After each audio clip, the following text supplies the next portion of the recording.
Hey everyone, Tim Clapham here from helloluxx with another Cinema 4D tutorial, and this one I think you're going to love.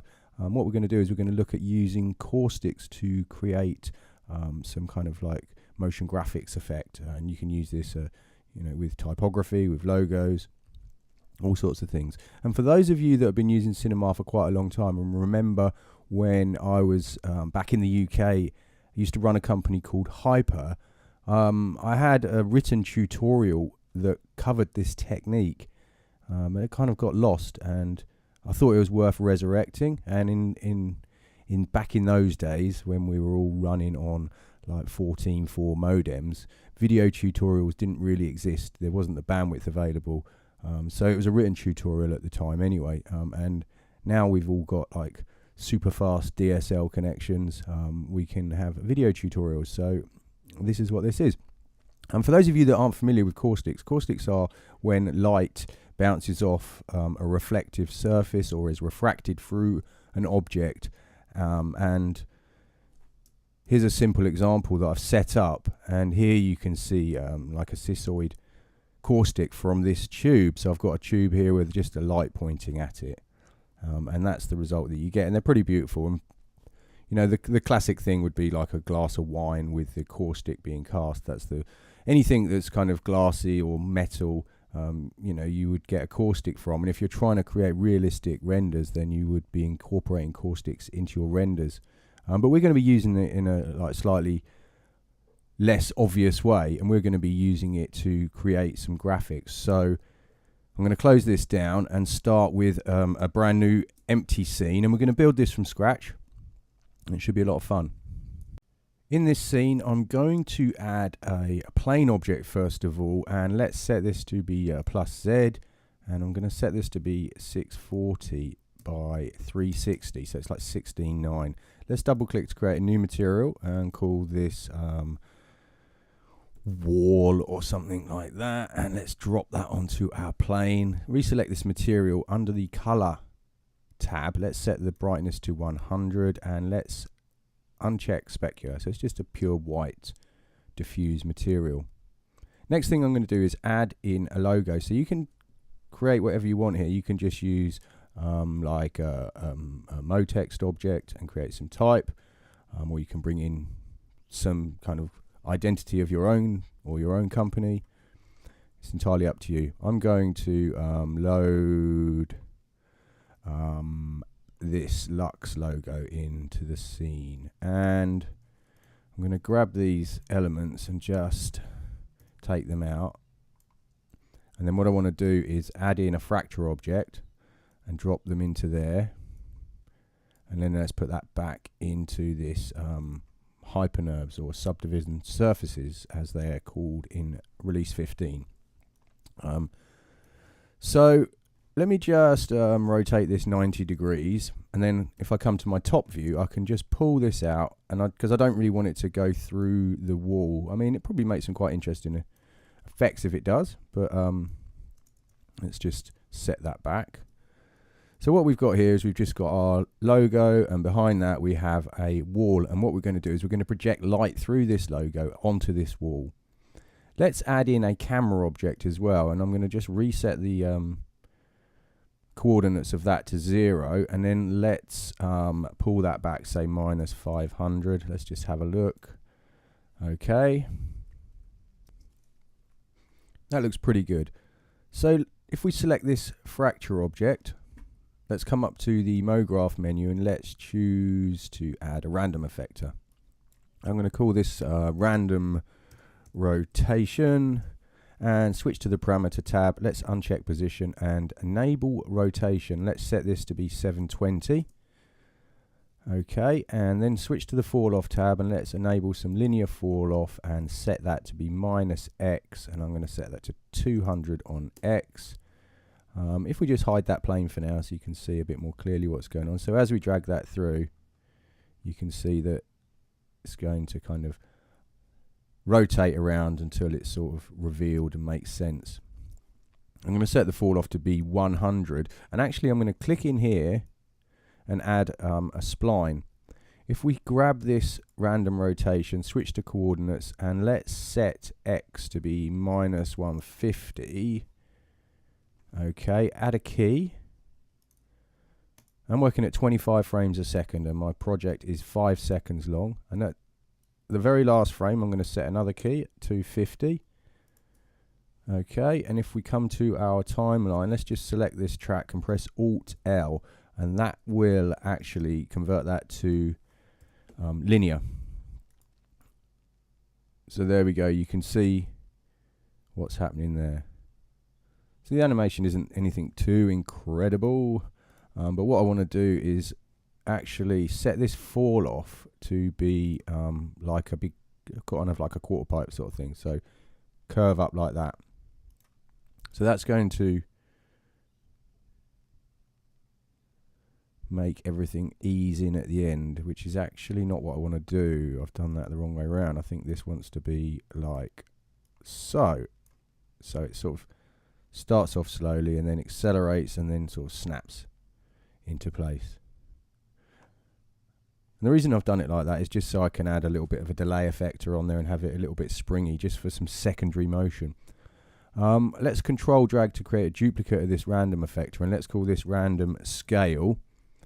And switch to the parameter tab, uncheck rotation and enable scale. And you're probably thinking, why don't I just enable scale on both of these? Well, the reason I'm doing that is because if you switch to the effector tab, you can see the minimum and maximum values start from a maximum of 100 and go down to minus 100.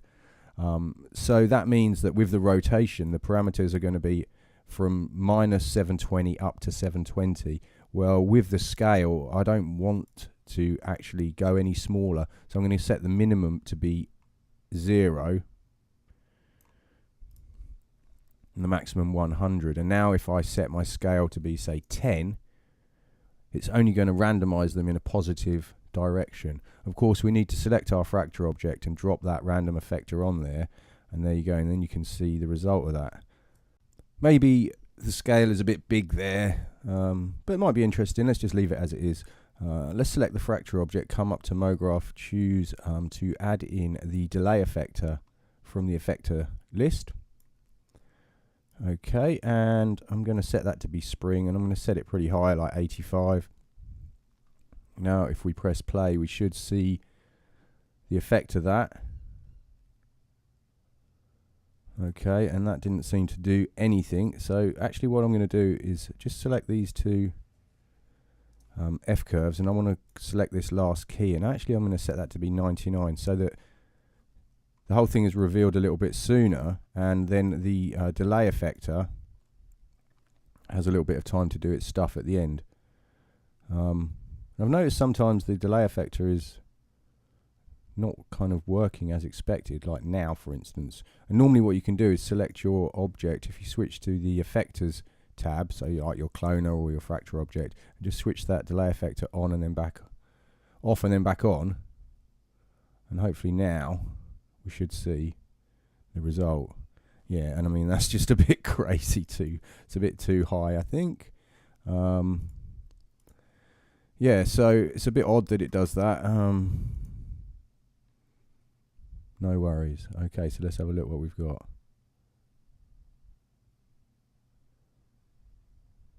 So it's pretty simple. I'm happy with that. I don't want to spend too much time on this, so I'm going to select the fracture, choose tags, Mograph tags, and just add in a Mograph cache tag and bake that.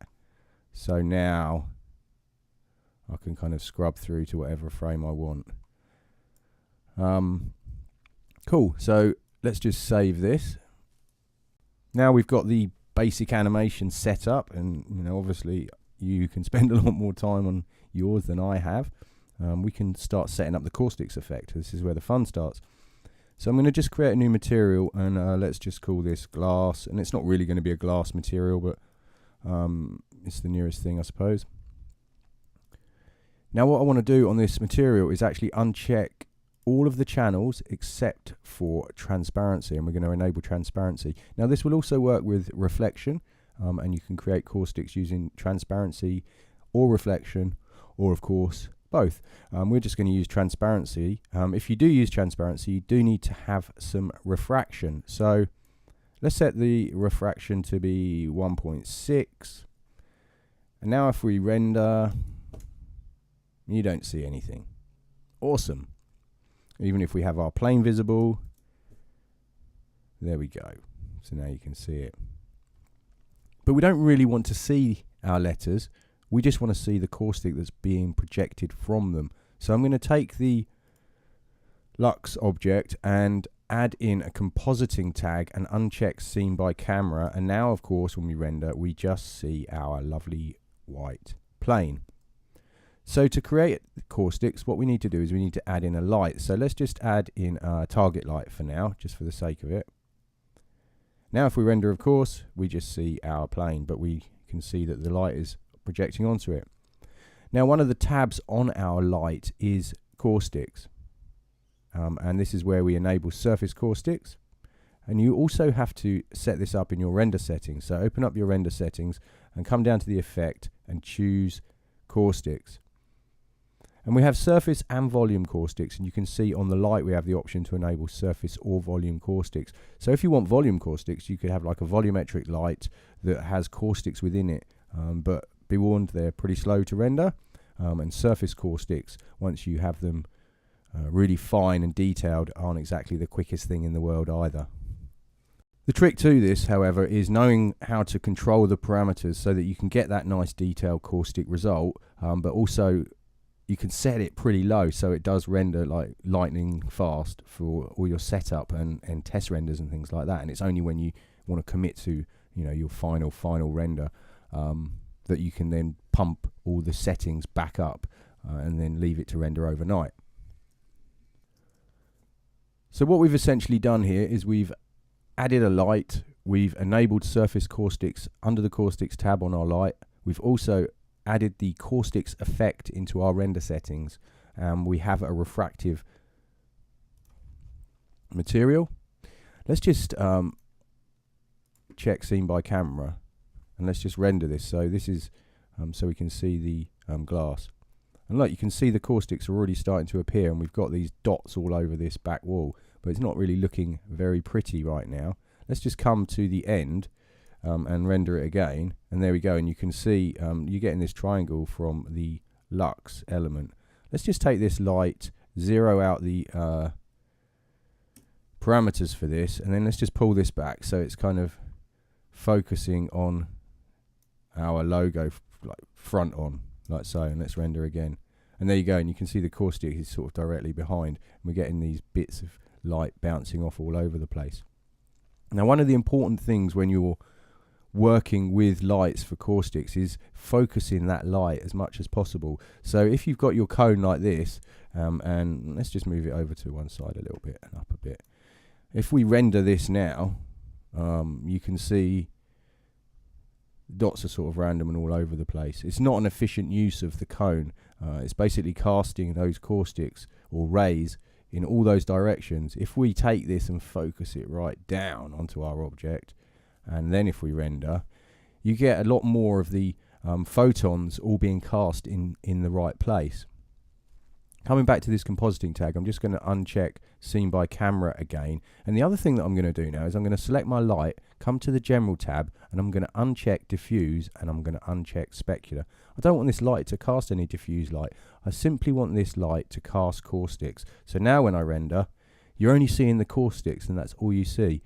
If we come to our perspective view and render that, and you can see that it's already looking kind of interesting, you know. It's like something out of focus. It looks like bokeh or something like that, but we know that it's from our caustics. So how do we make this, you know, finer so that we can actually see what's going on? There are actually 3 different places that you can control the caustic.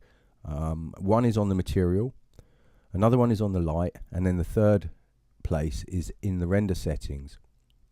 Now as we fine-tune these parameters, the render times are going to increase, or really the calculation, how long it takes to calculate the photons for the caustic effect. Once it's done that calculation, it actually will render the frame fairly quickly. And you need to find the balance between the number of photons, the size of the dot that is created, and you know, the strength or the energy of them as well. And you have to kind of juggle those parameters until you get the amount of detail that you want without the render times going through the roof. What we can do first of all is we can select our light and we can switch to the Caustics tab, and in here you can see we've got energy.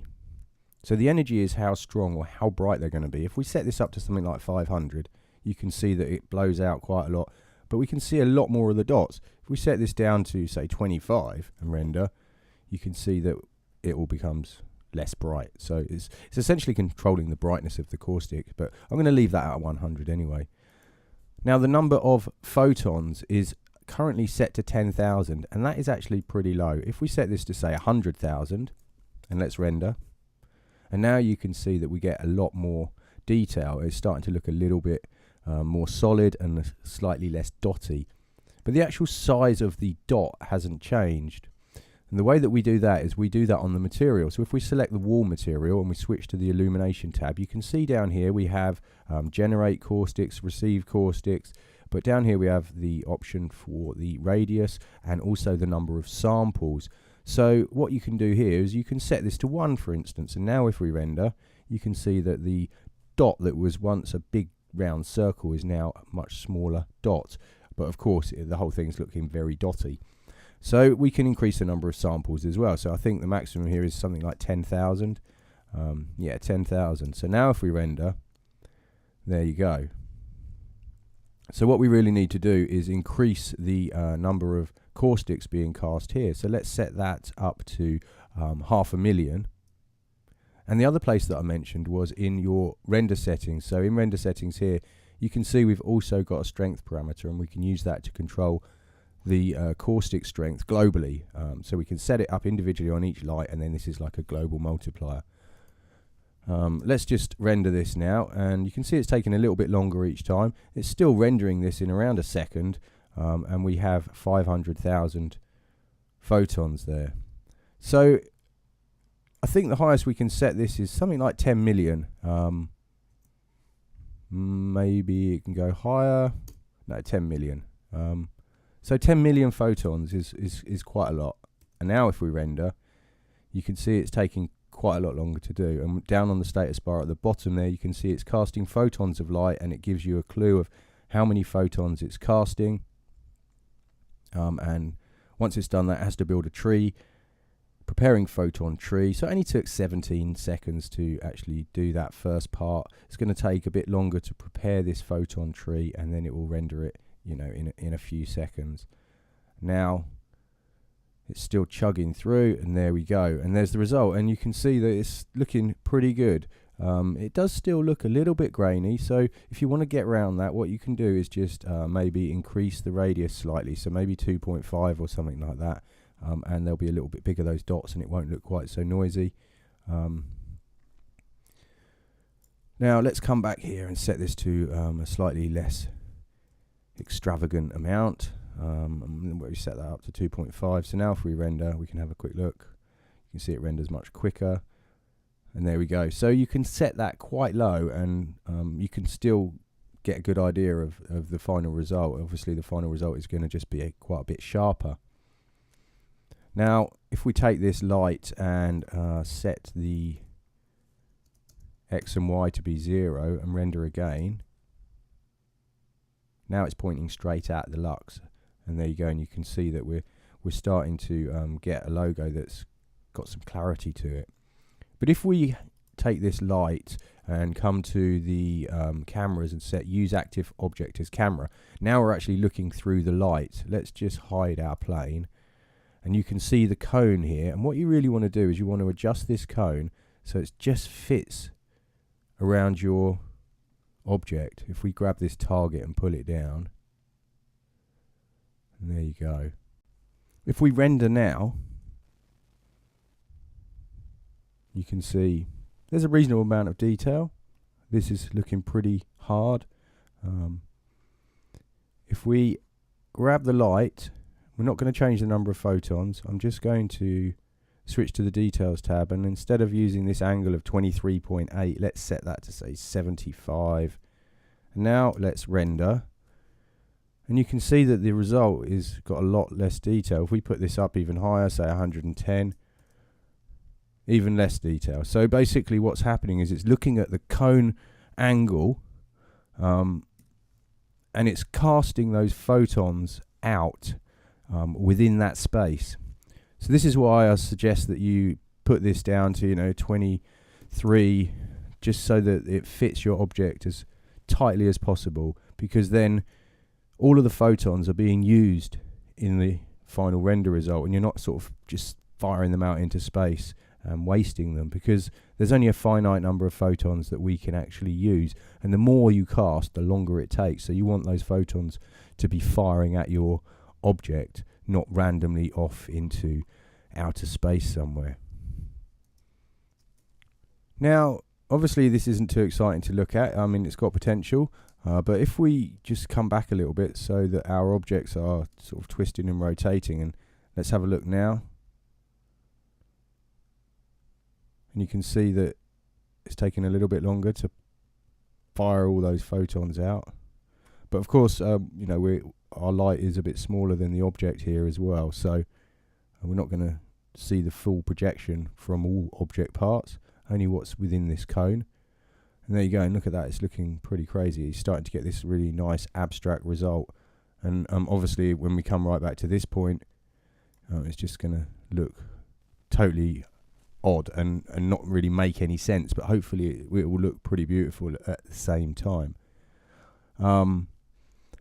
So the other thing that we can do is we can change the color of our light, and if we change the color of our light, say we make it like a magenta-y color, then the photon that we create is going to be magenta. So we can take more than one light and have them as different colors, so then when the colors cross over each other, we'll get that really nice additive effect.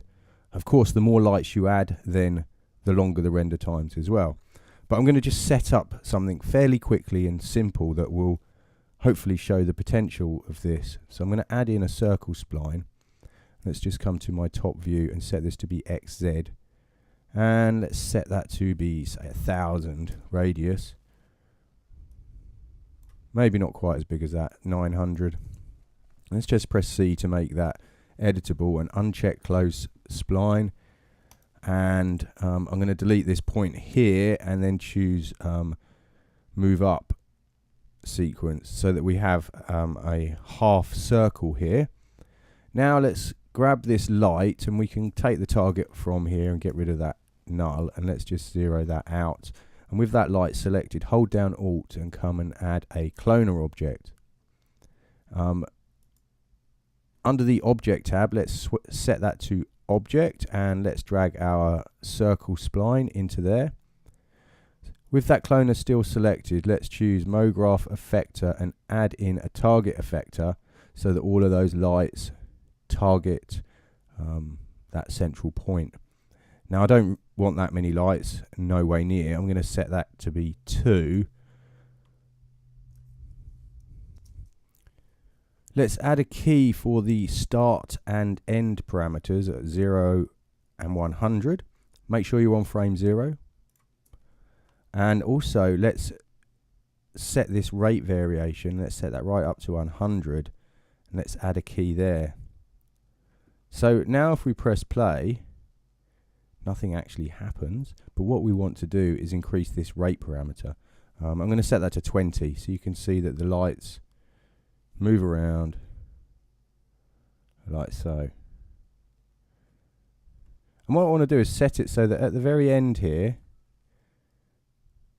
we have our rate variation at 0, and I want to set start to 50 and end to 50. So basically the lights end up right in the middle, pointing at this logo.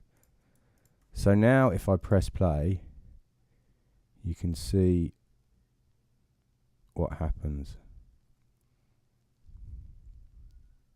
And there you go. And of course you can adjust the random seed and things if you're not entirely happy with that. I just want the lights to kind of travel at slightly different speeds and to end up like so. So let's grab this cloner and control drag to create a duplicate.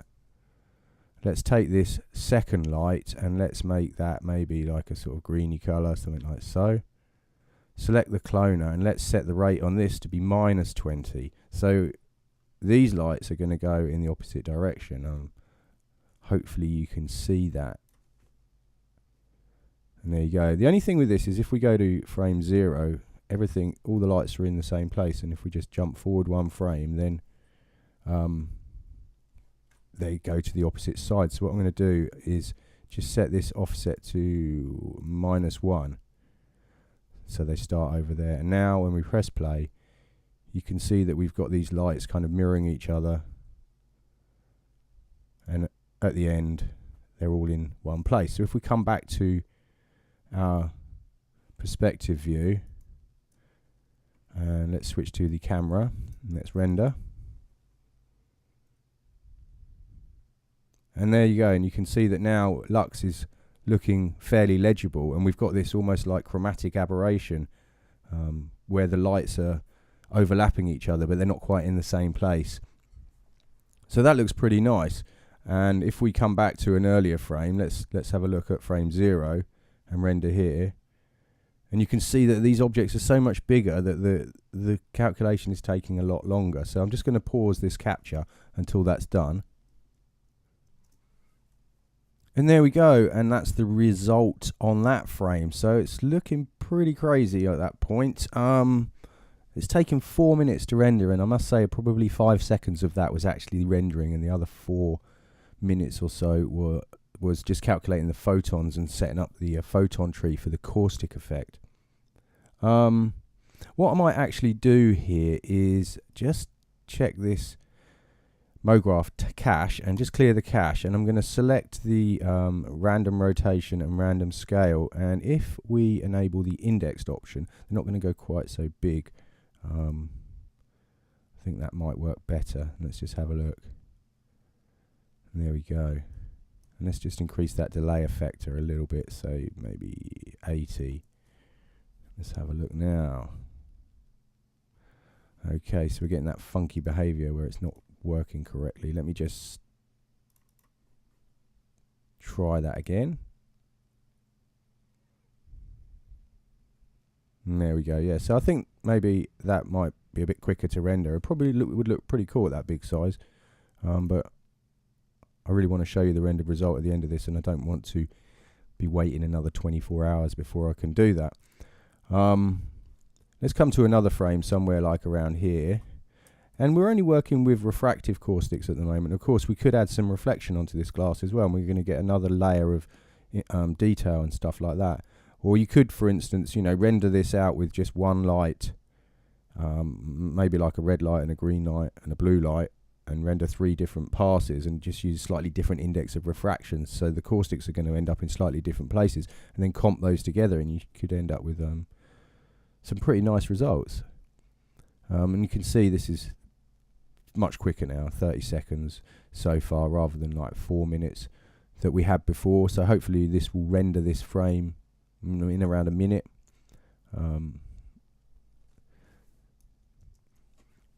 there we go, 57 seconds. So it's looking really interesting as well. We may want to just increase the energy there so that it looks a little bit brighter.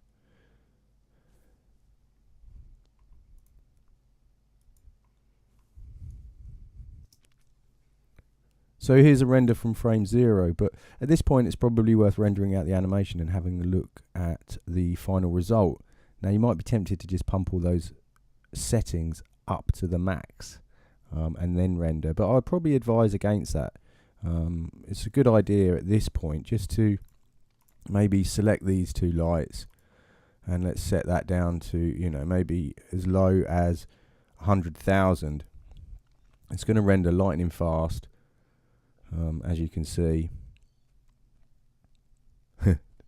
maybe not lightning fast, but there you go. Look, we've got a result in under 10 seconds, and we can see what's going on. It's a little bit dotty and a bit noisy, but if you've got network rendering, at this point you can just render this out and hopefully see the result within a few minutes. But If not, then you're only rendering on one machine. I definitely recommend setting your settings nice and low and rendering out just a small one. And then you can see what it looks like. You can tweak your animation, adjust your timing and stuff, render another one out until you're really sure that you're happy with it. And then you can set your values up as high as you like and go out for the day and come back and it should be done. Now I'm working in release 15 here, so it's as easy as just choosing team render to picture viewer. And I haven't specified a path, so let me just do that first. Okay, set that up, and I've also set this to be standard def. Now we can just choose render, team render to picture viewer, and we're off. And here is my picture viewer. Let me just resize this. Okay, and you can see the kind of frames rendering as the different machines finish their frames, and obviously this machine is the fastest, and you can see the result. And this gives you a fairly good idea of what you're going to get at the end. So let me just pause this capture and we can have a quick look at this preview in a sec. The preview render is complete, and if we preview this, you can see the result pretty clearly. You know, obviously the quality is very low and it's noisy and doesn't look great, but you can see the potential. So the best thing to do now would be to go back into your scene, increase your settings, set the photons a bit higher on your lights, and maybe reduce the radius on your material. Let's set that to say 1.5. I'll set it to 1. Render a few test frames, and if everything's looking good, then set up your render and let it go. And that's exactly what I'm going to do now. And once that's complete, I shall show you the final result. So I hope you enjoyed this tutorial, and I hope that this tip is useful for you guys. Don't forget to head on over to helloluxx.com for plenty more free tutorials, and we also have a whole bunch of commercial training available there too. Thanks for watching.